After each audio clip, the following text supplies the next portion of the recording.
Hello বন্ধুরা, এখন আমি জি5-এ রিলিজ হওয়া পাশ বালিশ বলে ওয়েব সিরিজটা রিভিউ করতে চলি। বাংলা ওয়েব সিরিজ, যেখানে আছে টোটাল 7টা এপিসোড এবং ডিরেক্টর হলো গুরুক মুর্মু। এবং এই কাজের মধ্যে যারা অভিনয় করেছে তারা হলো সুহৃত মুখার্জি, ঈশা শাহ, সৌরভ দাস, শঙ্কর দেবনাথ, ঋষি কৌশিক, এছাড়া আরও অন্যান্য আর্টিস্টরা। তো কেমন হলো এই সিরিজটা? 7টা এপিসোড এবং অ্যাভারেজ ডিউরেশন ধরে নিন ওই আধ ঘন্টা করে, কোনোটা হয়তো একটু কম, কোনোটা সামান্য বেশি। গল্প এখানে যদি বলি ছোট্ট করে, তো উত্তরবঙ্গে এমন একটা জায়গা দেখাচ্ছে যেটা ভারত বাংলাদেশ সীমান্তের সামনে, এবং সেখানে দুটো গোষ্ঠী রয়েছে, যার মধ্যে একজন হলো তারা খুব পাওয়ারফুল এবং তারা এখন বলতে গেলে ওই জায়গায় ক্ষমতা রয়েছে, এবং আরেকটা হলো আদিবাসী কাইন্ড অফ গোষ্ঠী, এবং তাদের মধ্যে একটা মনোমালিন্য সমস্যা বরাবরই থেকে রয়েছে। এবং এই মাঝখানে সৌত্র ক্যারেক্টারটা যে ঈশার ক্যারেক্টারটাকে পছন্দ করে, এবং তার পেছনে একটা কারণ আছে। এবং এই ঈশাকে আগের থেকে কি সুহূত চেনে, বা তাকে চিনলই বা কি করে, বা তাদের সম্পর্কটা কি আদৌ এগাবে? কারণ ঈশা কিন্তু সুহূতকে চিনতো না। তো আলটিমেটলি এদের পরিণতি কি হয়, এবং এই যে গোষ্ঠীদ্বন্দ্বের মাঝখানে এদের কি ভূমিকা থাকে, বা এরা কি গোষ্ঠীদ্বন্দ্ব থেকে বেরিয়ে আসতে পারে, নাকি এরা এর মধ্যে ইনভলভ হয়ে যায়, এর থেকে বেশি জানতে হলে জি5-এ গিয়ে 7 এপিসোডে এই সিরিজটা দেখতে হবে। দেখুন, কাজটার মধ্যে কাজের যে আইডিয়া ছিল, আইডিয়া ওয়াইজ কিন্তু এটাকে আমি একটা খারাপ গল্প বলতে পারবো না।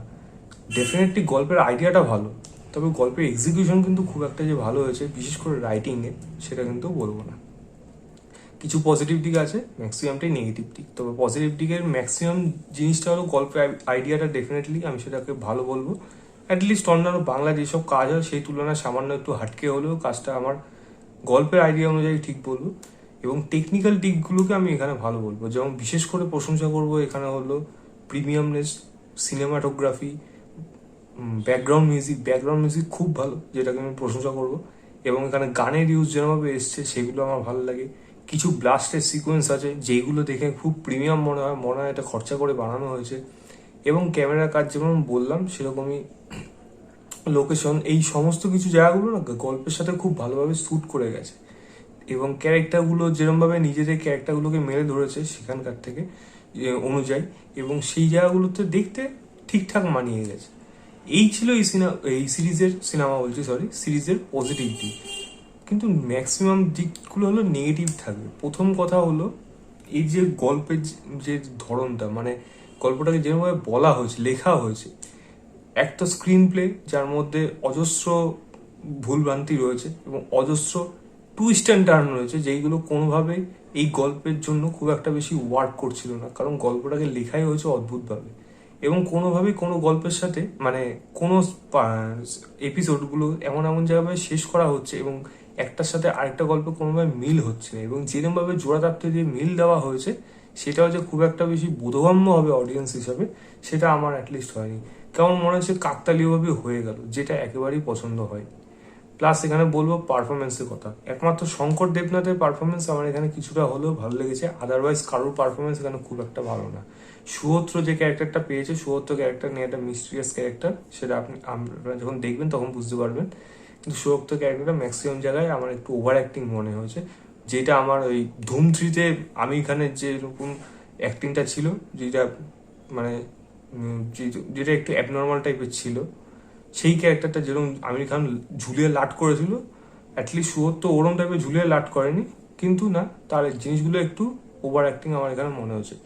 ঈশার পারফরমেন্স আমার এখানে, ঈশাকে দেখুন দেখতে ভালো লাগে, দেখতে সুইট লাগে, কিন্তু পারফরমেন্স না নতুন করে কিছু থাকে না ক্যারেক্টারটার মধ্যে, যার জন্য তার পারফরমেন্স যে ভালো বলবো সেটাও না, তো দেখতেই ভালো লাগে এইটুকু। সৌরভের পারফরমেন্স কিন্তু বলি, সৌরভের পারফরমেন্স আমি খারাপ বলবো না, কারণ সৌরভ এরকম পারফরমেন্স প্রত্যেক কাজেই দিয়ে আসে, তো নতুন করে সৌরভের পারফরমেন্স আলাদা করে প্রশংসা পাওয়ার মতো কিছু নেই। ঋষি কৌশিককে এখানে যে ভূমিকাটা দেওয়া হয়েছে, ঋষি কৌশিক একই ক্যারেক্টার দুটো পরপর একটা সিনেমা একটা সিরিজ এসে করে ফেললো, এবং সেই রোলে ঋষি কৌশিককে মানায়, তবে তার ক্যারেক্টারটা কিছু করার নেই, কারণ খুব বাজেভাবে লেখা হয়েছে। এবং আমি যদি বলি এখানে অন্যান্য আর যারা যারা ছিল, তাদের কারোরই পারফরমেন্সে খুব একটা যে ভালো তা না। এবং গল্পের খাতিরে, গল্পের যে মেইন যে প্লট, এক তো গল্পটাকে নন লিনিয়ার হতে দেখানো হচ্ছে, একবার পাস্ট একবার বর্তমান, তো সেই জিনিসগুলো কিন্তু গল্পের মধ্যে ভালো হতে পারতো যদি এই বন্ডিংগুলো, এই ক্যারেক্টারগুলোকে ভালোভাবে ইন্টারেস্টিংভাবে আনা যেতে পারতো। পুলিশ ইনভেস্টিগেশন এখানে যেরকমভাবে করা হয় যেন মনে হয় একটা অন্য জগতেরই রয়েছে, পুলিশের কোনো পাওয়ারই নেই ওখানে, কিছু করারই ক্ষমতা নেই, চোখের সামনে ক্রাইম হয়ে যাচ্ছে কিন্তু কিছু করতে পারছে না। এবং গল্প যেইভাবে এখানে আগিয়েছে প্রত্যেকটা এপিসোড, আমার মনে হয় একটা সময় গিয়ে সিরিজটা বোধহয় লেন্থ একটু বড় হয়ে গেছে, সেটাকে আরও কেটে ছোট করতে পারতো, বা এতটা যখন বড়ই করলো তখন গল্পের এই মেন মেন জায়গাগুলোতে বিশেষ করে ফোকাস করতে পারতো। এখানে যেমন একটা ড্রাগস কেলেঙ্কারি, মানে ড্রাগসের আদান প্রদান একটা ব্যাপার রয়েছে, যেটাকে গল্পের মধ্যে হঠাৎ আসে, হঠাৎ করে হাওয়া হয়ে যায়। এরকমই ছোট ছোট অনেকগুলো ঘটনা আছে যেইগুলো গল্পের থেকে হঠাৎ করে হাওয়া হয়ে যায়, আর তার পেছনে কি কারণ ছিল সেটা ভালোভাবে পোক্তভাবে দেখানো নেই, ওপর ওপর দিয়ে দেখানো। এবং সিরিজটা যেখানে শেষ হয় সেই ক্লাইম্যাক্সটাও একেবারে মানে ওটা অবিশ্বাস্য ব্যাপার, মানে ওটা ভাবা যায় না, ওটাকে দারুণভাবে শেষ করতে পারতো। আমার ইশক জাদের কথা মনে আছে, সেই অর্জুন কাপুর আর পরিণীতি চোপড়া, আমার ওই জায়গাগুলো মনে আছে। তো ওই ওরকম জিনিস যেন আমি ভাবছিলাম এই গল্পটা যেন শেষে বোধহয় ওরকম টাইপের কিছু হবে, বাট কি হলো, মানে ওটা কি হলো আলটিমেটলি, মানে অদ্ভুত। একটা মানুষকে, মানে দুজন সোজাসুজি দৌড়ায়, একটা লোক একই জায়গার দিয়ে গুলি করে, একজন খায় বুকে গুলি, একজন খায় পিঠে গুলি, কি করে এটা সম্ভব হয় আমি জানি না। তো অদ্ভুত অদ্ভুত যেন রোটেট হয়ে গেল ব্যাপারটা। যাক, আমার এটা সব অদ্ভুত লাগলো এরকম ক্লাইম্যাক্স, মানে খুবই বিরক্তকর ক্লাইম্যাক্স এই সিরিজটা হয়ে গেছে। আদারওয়াইজ আপনার যদি দেখার ইচ্ছা হয় একবার দেখতে পারেন, এইটুকুই বলতে পারি। আমার কাছে এই সিরিজটা বিলো অ্যাভারেজ সিরিজ থাকবে, ম্যাক্সিমাম 2 স্টার দেবো এই টেকনিক্যাল দিকগুলোর জন্য। আদারওয়াইজ এই সিরিজটা যদি টেকনিক্যাল মানে প্রিমিয়ামনেস কাজটার মধ্যে যদি জাঁকজমকপূর্ণ না হতো, এই সিরিজটা একেবারে রদ্দি হয়ে যেত। সেই ওটাই ম্যাক্সিমাম বাঁচাবে অ্যাটলিস্ট এই সিরিজটাকে। তো এই ছিল আমার ওভারঅল রিভিউ 5 বালিশ বলে ওয়েব সিরিজটা। ভিডিওটা ভালো লাগলে লাইক শেয়ার এবং চ্যানেলটাকে সাবস্ক্রাইব করে দেবেন। এখানের জন্য বাই, আবার একটা নতুন ভিডিও নিয়ে আসবো।